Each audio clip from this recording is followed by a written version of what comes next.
Ladies and gentlemen, this is Joe's Classic Video Games back with another pinball repair video for you this evening. We have been working on this Stern Stars pinball machine, and buddy, it's in rough shape. We had a customer bring us this and want to know if we could fix it, and we said, sure we can. Are you willing to pay for us to fix it? And he said, it is what it is. Those were his exact words.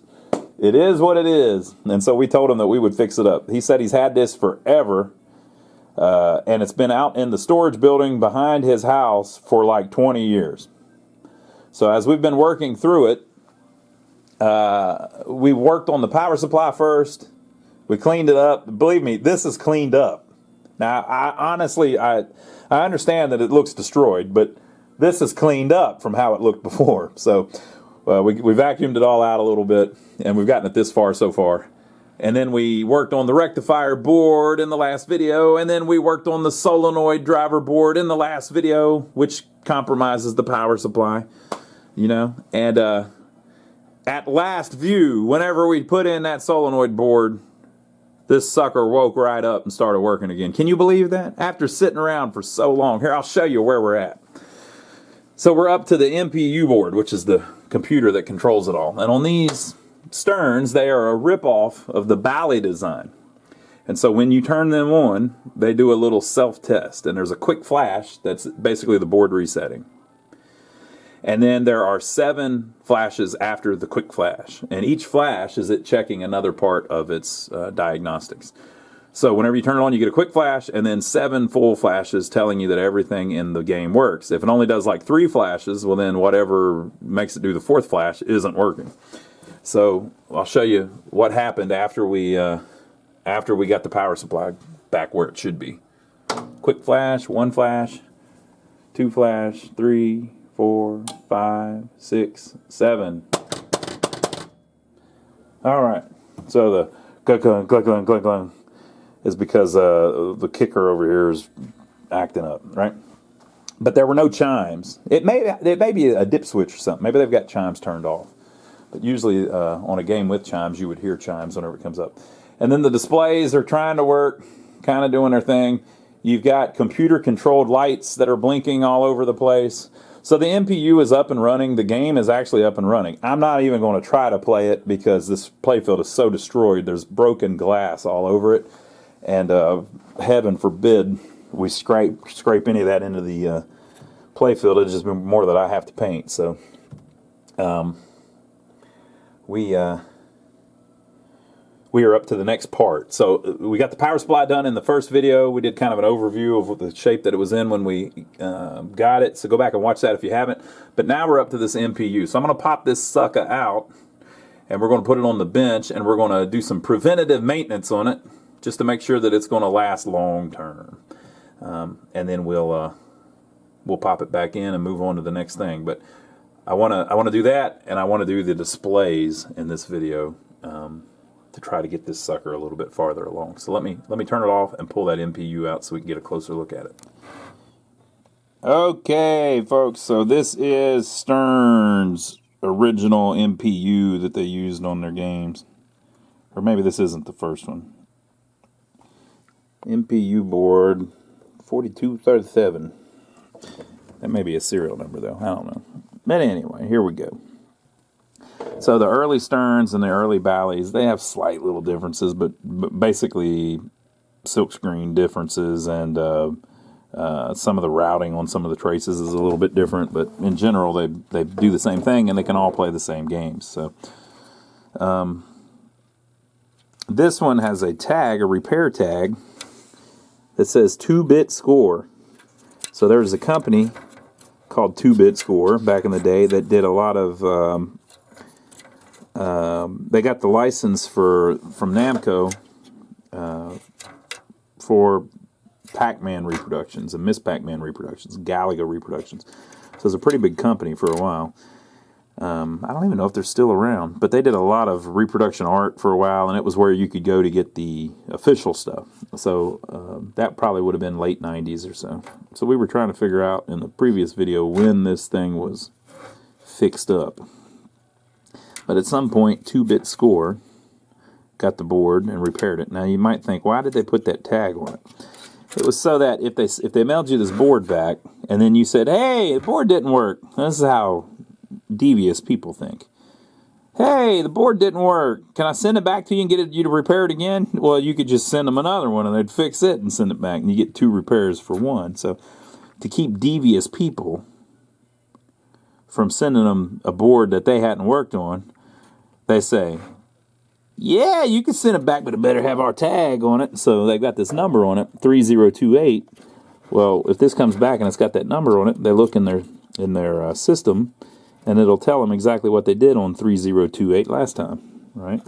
And that they for sure worked on it, and et cetera, et cetera. So these little repair tags are on a lot of boards that you find in games. Usually they say Brady Distributing, because we're here in Rock Hill, which is right by Charlotte, North Carolina, which is where Brady Distributing was, who did... it's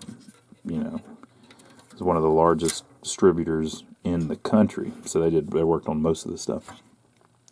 Okay, so this board works, okay? So we don't want to screw it up, but we'll do a quick overview of what I would do with a working board that I'm trying to do preventative maintenance on. Now, if yours is in your game and working, you might want to just leave it alone. The reason I'm working on it is because I'm fixing it for a guy, and I want it to work long term, And I've worked on a bunch of these, so if I screw it up tonight, I'll be able to fix it. But basically, the way the thing works is there is a reset section right here. So whenever the game first comes on, it does that first quick flash. This LED does the first quick flash. It's telling you that the 5 volts came up, that the board had 5 volts, and then it turned off, and then went back high again. And it does that for the reset pin up here, which is pin 40 on the CPU. So this last pin gets a reset pulse that resets. And the reason it does that is because when the 5 volts comes up, when you turn the game on, it comes up at kind of a weird, it's not stable. So it waits a millisecond or half a second, something like that, and then resets it, right? And so once that CPU gets that reset, it can start running code, and it's a 6800,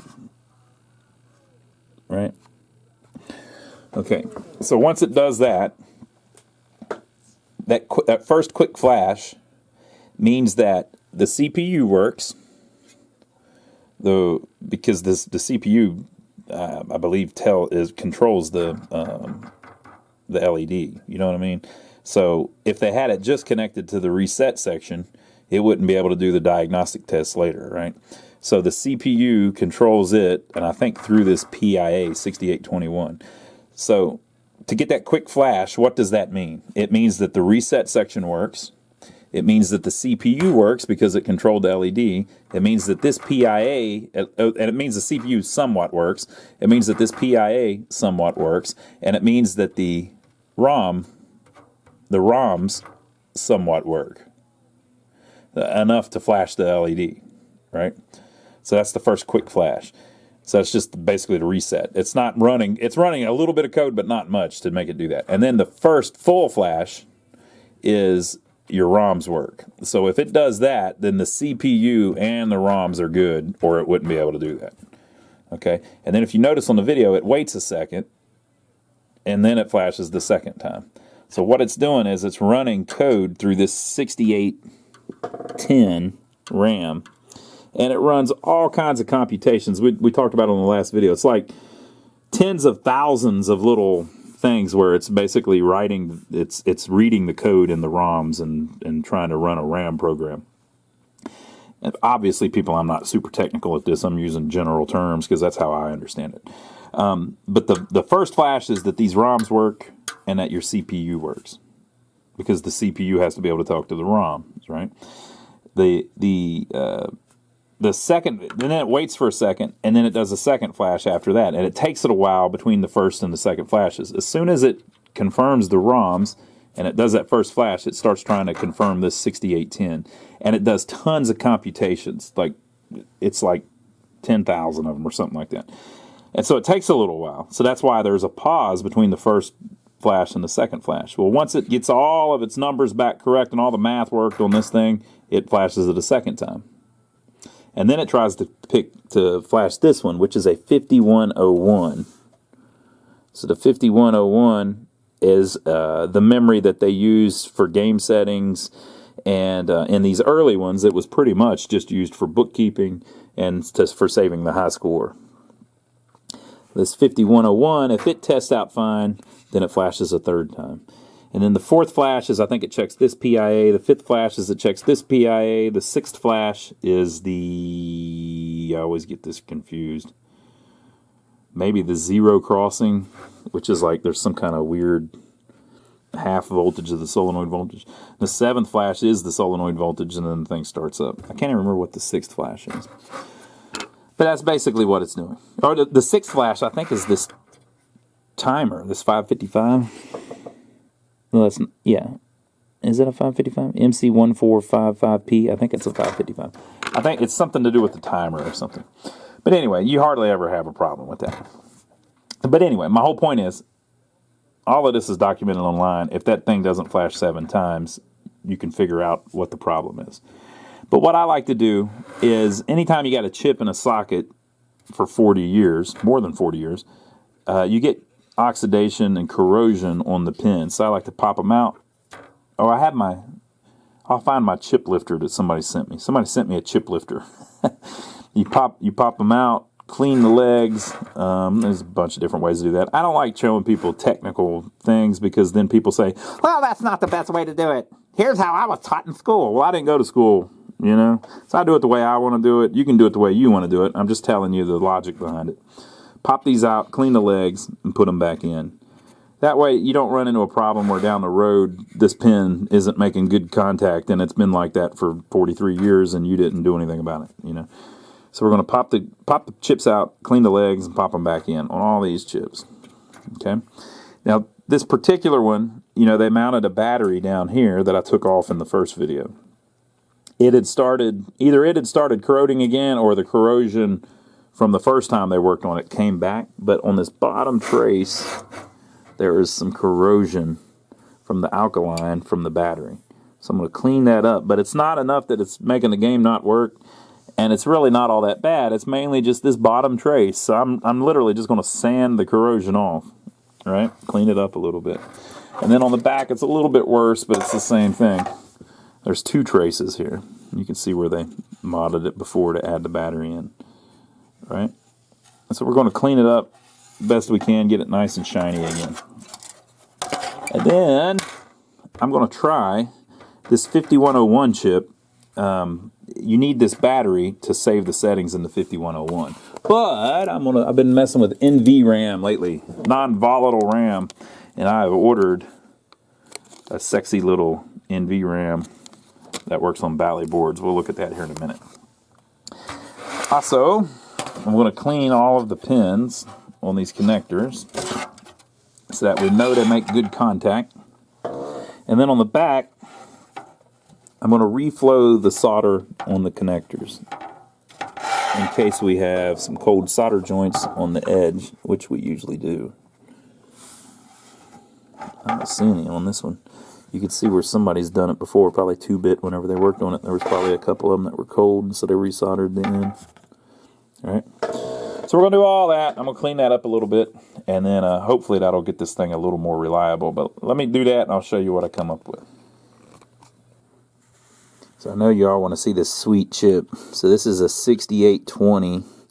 These are the original design. These were 6820 or 6821 PIAs, peripheral interface adapters. But look at this one. I've never seen one quite like this. I thought that it was decapped or something, but it looks like that's the way it was originally designed. Maybe you've seen a bunch of them, but I've done a ton of these, and I've never seen one quite like this. So it says AMI 7727. What's that other thing?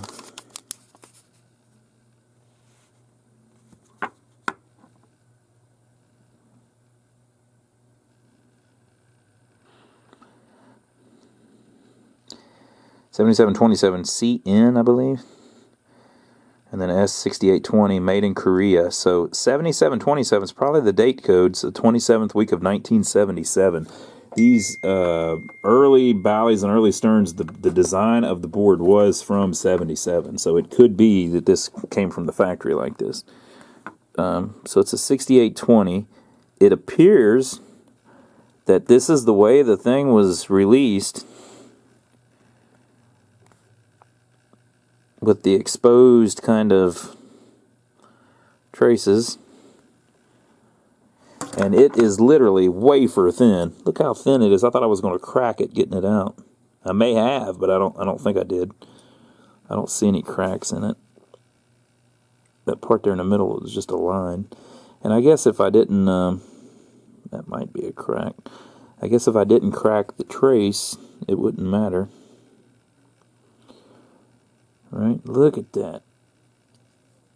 Super thin. Gold-plated legs. And then I need to go back and watch the video to make sure I put it back in right. I believe the that is notating the first pin. It's the only pin that's marked, so I would assume that's the first pin. So I'm gonna go look at the video just to make sure. But what an interesting old chip. This is probably worth money, actually. I could swap it out and put another one in it, but I don't know. I'm not really down with selling stuff like this. I think I'm just going to put it right back in and let it live where it's always lived. But I would imagine that's probably a collectible chip. So we'll put it back in, and if I didn't crack it, hopefully it'll still work. So also I cleaned up the trace.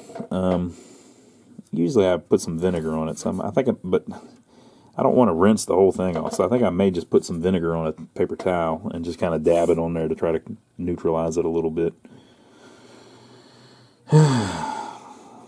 But anyway, we're getting there. Okay, so I'm going to put it back on, and then we'll talk about this NVRAM and look at it. Okay, so here's our little NVRAM chip from mvram.weebly.com. This guy's great. He makes these, they're cheap. They're like 20 bucks. 15 bucks in shipping. And so it has this little surface mount chip here. I wish I could get you a better view of what it is. Somebody was deciphering it for me on one that we did the other day on our Pinball. Let's see here. I gotta get you some light.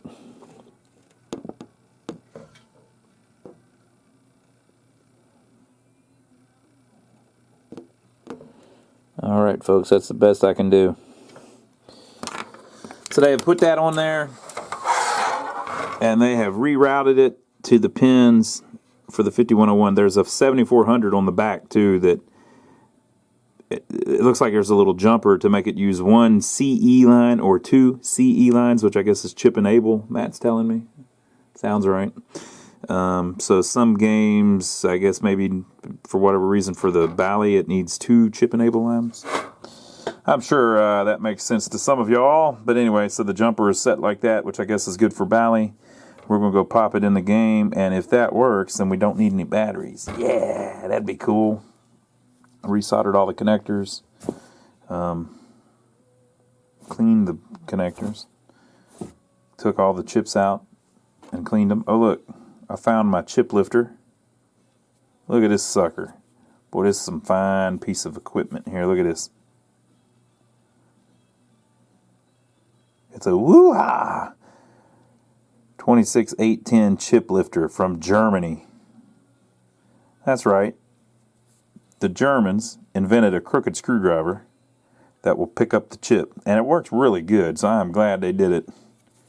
This is the way to go, people. Now, in the past, you may have used one of these. Nowhere near as effective as this one. Look at that. See the perfect little turn on it? These PROMs, they're working, but if they screw up in the future, I'm not going to be able to replace them. Because they're 9316 A's or B's or something. They're not even labeled. Yeah, they are. 93 EA 8316 E066, made in the 10th month of 78. So the problem with these, you can't you can't directly replace those with a replacement one. So I was thinking I might want to go ahead and mod the board so that it takes 27/16s, which you can just order burned and pop right in if there's ever a problem. I've had problems in the past where these PROMs die, they get old, and if one little bit goes off, you're screwed. I guess if you had the right, well, no, you can't erase them, so I don't think there's any way to. I don't think there's any way to fix them. So I think I'm going to update it just for future reliability purposes. Since there wasn't really much wrong with the board, at least I can do is make them where they take a more common EEPROM. So a 2716 is still obsolete, but you can get plenty of them, and you can erase them, and you can reburn them, and all of that. So it just works a lot better. So there's a way to do that. Let me show you how you accomplish that. So I've got all this written down from pinrepair.com. The first thing you want to do is burn new chips. So I just did that. Everything's cool. I got the sticker upside down on that, but we're good. Remove your old ones. These are 9316s, so you want to make sure that you're starting with the board strapped for 9316s because that's the most similar to a 2716. So these boards had little jumpers that would send signals to certain pins and everything depending on what chip was installed in which sockets and all of that. You can also put 2732s on it, but you have to do some different jumper stuff. So you want to make sure, though, that it's set up for 9316s, and then we're going to hack it a little bit so that it knows it sends the signals to the right place for 2716. So the jumpers for a 2716 or a 9316 are 1 to 2. So those are connected. And then 3 to 4. Not to be confused with 3 to 5. Right? 3 to 4. Okay. And where's our next one? 1 to 2. 3 to 4. Here we go. 6 to 7. Right? And then finally 8 to 10. So see, like if you change this jumper to up here, it would send a different signal to a different chip, and these chips here are the ones that control the addressing.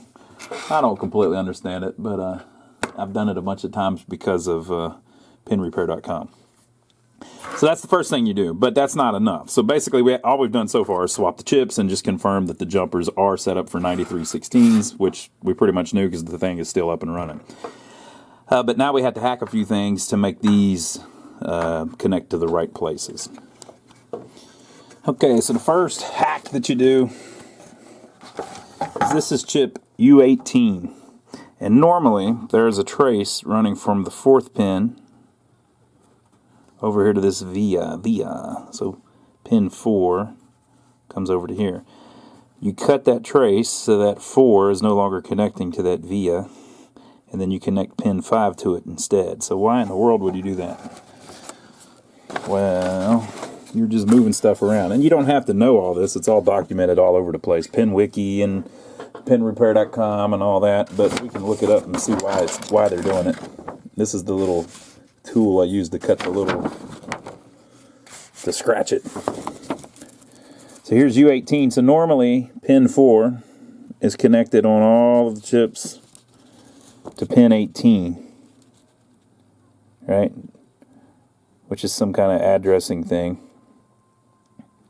So instead of connecting it to that, we are connecting it to pin 5, which is just like the inverted signal. So it must be, instead of making it low, it's high or something like that. But for whatever reason, to switch from a 9316, you have to do that. I'm sure a lot of you understand it much better than me. So that's what we've done. You can see where the wire has come out there. I put a little bit of wrapping wire on it. And now have it connected to pin 5 instead of pin 4. So that's the first thing that you do. So we basically move that one wire, and then you go up to U2, which is the ROM that we're using, and we're going to make it, instead of a 9316, a 2716. So we cut the trace going to pin 21. And then we put a jumper from 21 to 24. If you look, what that's doing is, now this A10, you know, some of them are labeled A9. It just depends on how it's jumpered, right? I guess it's A9 on these. But anyway, we're cutting this trace, and then we're jumping this over to 5 volts. So we're tying it high, essentially, right? So you do that on U2, and then you do the same thing on U6. Cut the trace, go into pin 21, and then just tie it high to 24. Simple as that, people. Easy peasy. And then you put your 27/16s in it, and you're off to the races. So I guess we'll see what happens now. What do you think? Okay, folks, we got her mounted back up in there. Let's see what she's gonna do. Hopefully, pretty much the same as it did earlier. Quick 1, 2, 3, 4, 5, 6, 7. We're starting to get some solenoid action. I can't show you the playfield because we started working on it, and I'm saving that for another video. See if the displays, they're a little bit better, but they're still pretty screwed up. All right, so we're going to do the displays next. Yeah, it's pretty crazy. I probably need to go in and, well, we kind of need to work on them before I go in and reset the settings.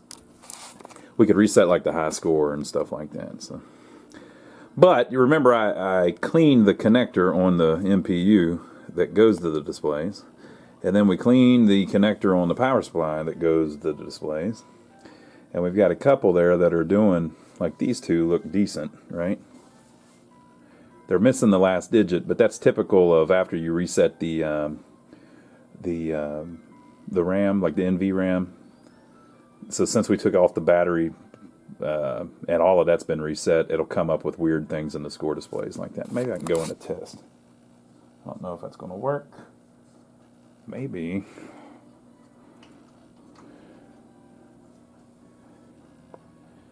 So definitely have issues.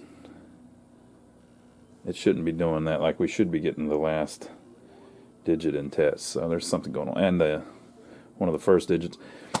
Could just all be coincidence, but we've obviously got major problems. So I'm going to pull out this one, and we'll start on it, and take a look at it and see what we can figure out. Okay, so here is our top display. It was flickering, barely trying to work, right? So here's how you fix almost all of these. Now this particular one is a Bally, so it's been swapped out at some point. It's not the original stern, but they're pretty much identical.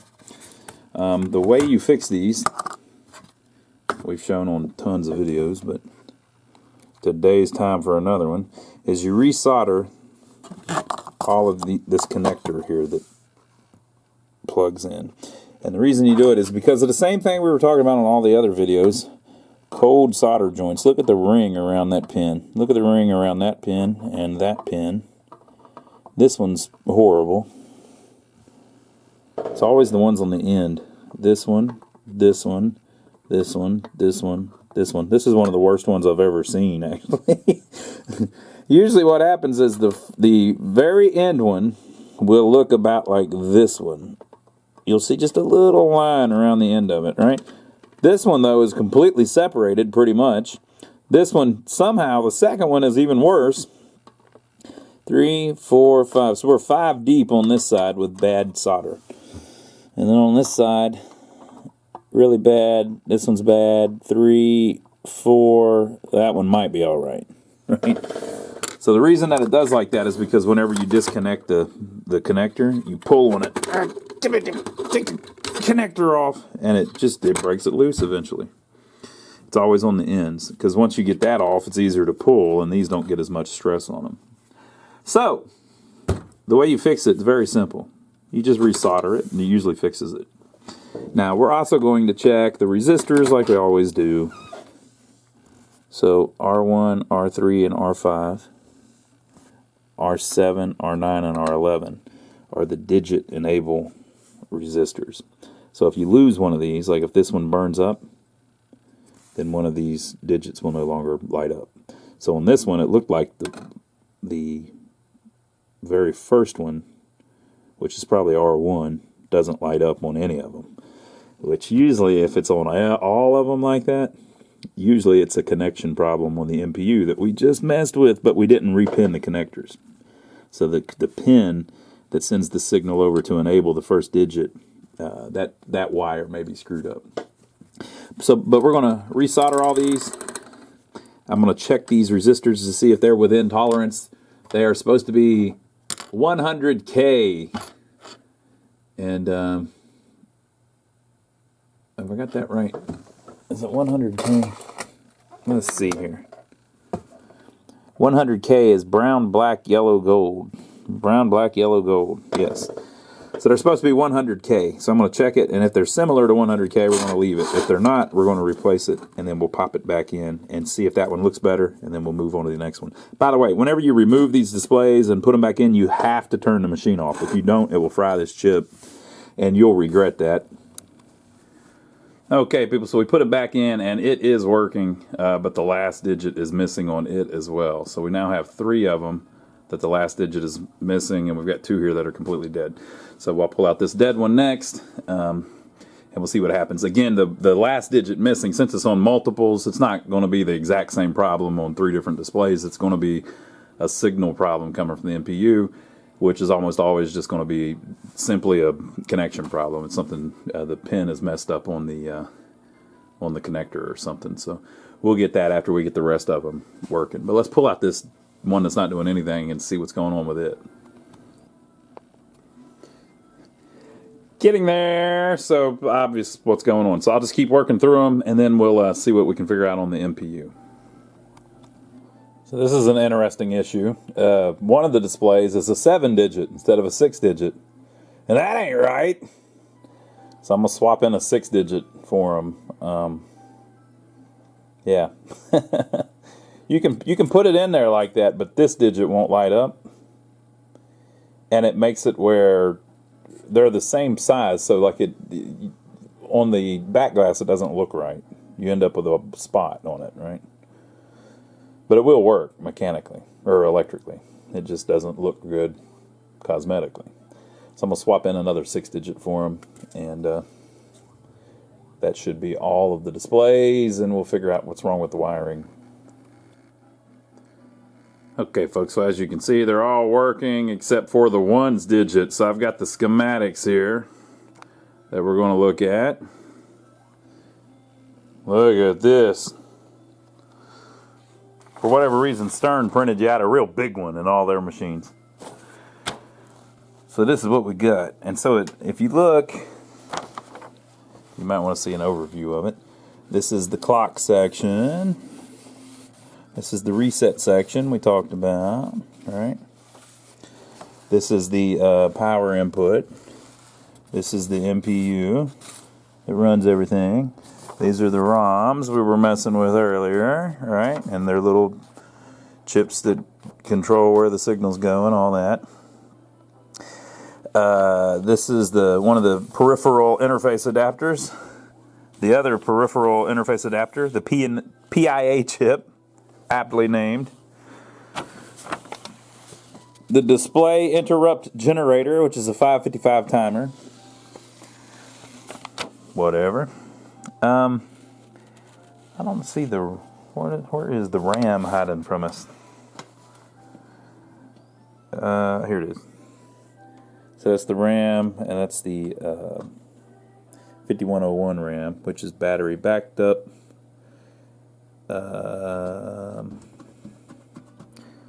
Which, I wonder if they even show you where the battery is. I don't see it, but I guess it's on here somewhere. Okay, so that's all that. But here's what we're looking at. Both of the PIAs are involved in the displays, but this one, so it's controlled by data lines and a few address lines. And then it has 2 separate types of outputs, right? One of them comes down here and does the solenoids, which is like the chimes and all that. Well, it's all the solenoids. And then this one up here Comes over here and up here. Right? And so these are all of your display signals. You get your lamp signals up here. And so there's the BCD data. That's fine because we're getting all the right numbers and everything. And then the display latch strobe, the first player, the second player, the third player, the fourth player, and the credit match. Well, those are all working because every display is working. Display digit enable. Here we go. So our 1's digit is missing. Okay, so it's pin 1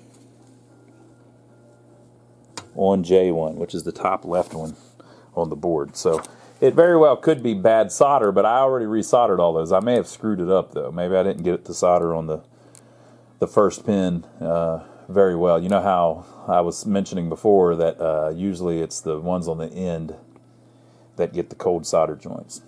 So let me go look at it. I might just need to replace the pin, but I think that's going to be an easy one. Okay, folks, so I have them all working, but I've unplugged this one. I'm going to show you why. See how right now they're all working fine in the track mode? Okay, watch what happens when I plug the top one back in. I'm going to turn it off, plug it in, and then turn it back on.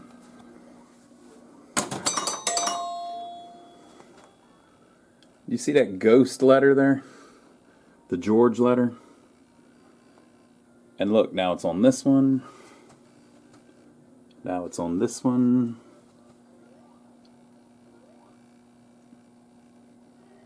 Now it's on this one on a different digit.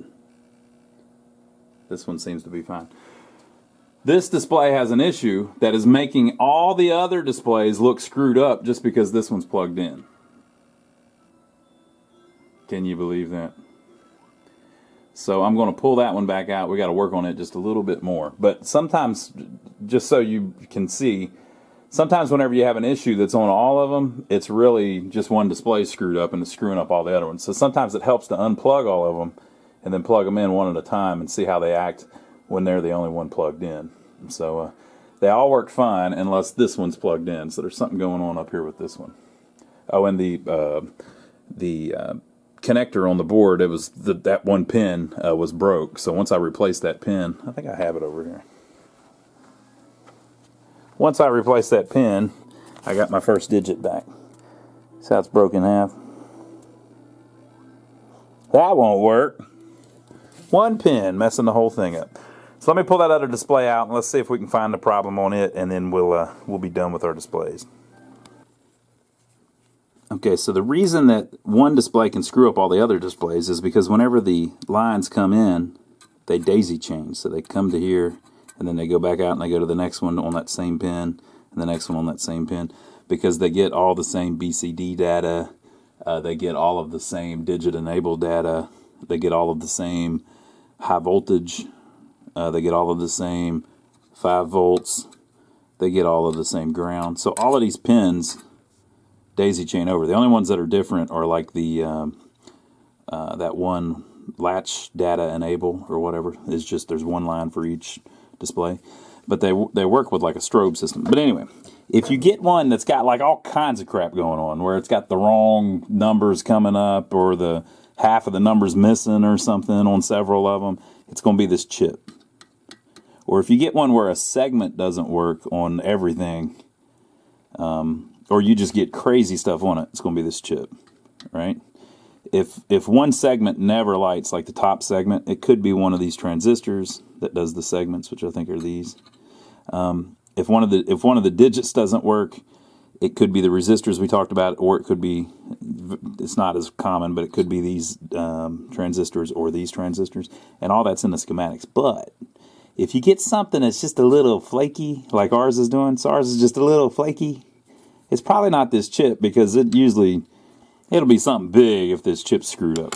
So usually, if it's something flaky, it's because there's a flaky soldering job. And I am not exempt from that myself. So if we look really close, let's check out my soldering job. What do you think? Those all look good. Those all look good. Those all look good. Now here we have 3 soldered together, but it is made like that. Those all look good. Wah, wah, wah. Look at that. I have bridged the solder from this ground connection. Is it ground? Is that the ground or is that the 5? Yes, it's the ground. So I have grounded